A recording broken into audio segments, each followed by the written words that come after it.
ayan. Ngayong araw nga na is mag-update ulit tayo sa ating mga shamo or yung giant chicken natin. So ayan, hindi tayo nakapag-vlog nung nakaraan kasi nga medyo busy. So kaya ngayon update natin kung gano'n nakatangkad si Oreo tsaka yung dalawa nating female na shamo. So yun nga, pinasok ko muna siya dyan sa 3x3 natin kasi nga susukatin natin kung gano'n na siya katangkad. Bali magpa 5 months na sila ngayong 19. Yung isa naman is magpa 4 months. Ito na pala yung maliit, sobrang tangkad na ngayon. Ayan o, pullet na white frost kanawayan. Yun, parang dinosaur. And yung isa natin, yan, si Frosty. Pangalan pala ng isa guys is Snow. Yung mga isa is Frosty. So yun, matangkad na rin to. Ayan o. And yung Oreo, si Oreo, ayan, nasa loob. So para lang siyang maliit tingnan sa camera, no? Pero yan guys, oh, sobrang laki na niya. Hindi ko na nga siya masyado binubuhat kasi bigat siya. And ayan, ito yung 3x3. Abot na abot niya guys yung tok-tok. Yan, kahit hindi ko pa ilagay yan. Yung iba kasi ginaganon, kaya ito bumababa.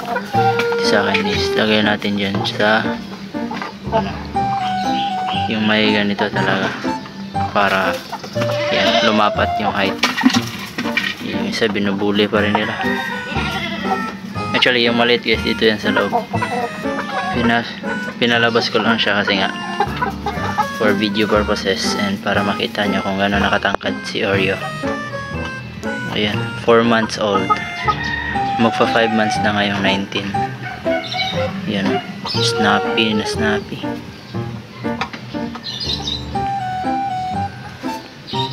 Ayan, so yun yung update, no? Malapit na natin silang ma-breed and sana soon makaparami tayo nito.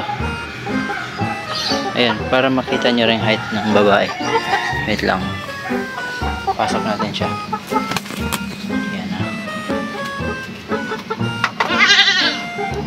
Maabot lang niya guys is dito, yung sa may baba ata. Ayan. Pero matangkad na rin, okay na rin yan guys. Ang importante yung ating broadcock.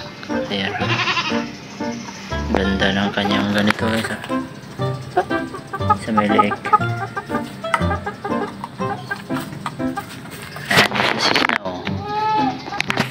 Hi Snow. Ayan.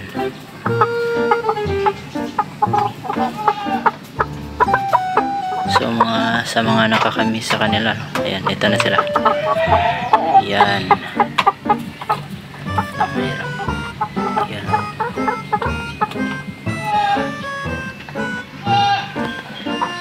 Di yan ano guys, elevated talagang. Lapat na lapat yan.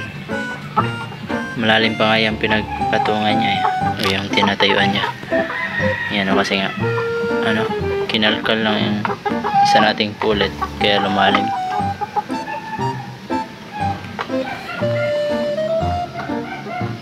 So yan nga, no, siguro yan muna sa ngayon. And comment lang kayo kung ano yung mga katanungan nyo about sa ating mga hayop. So see you guys on my next video.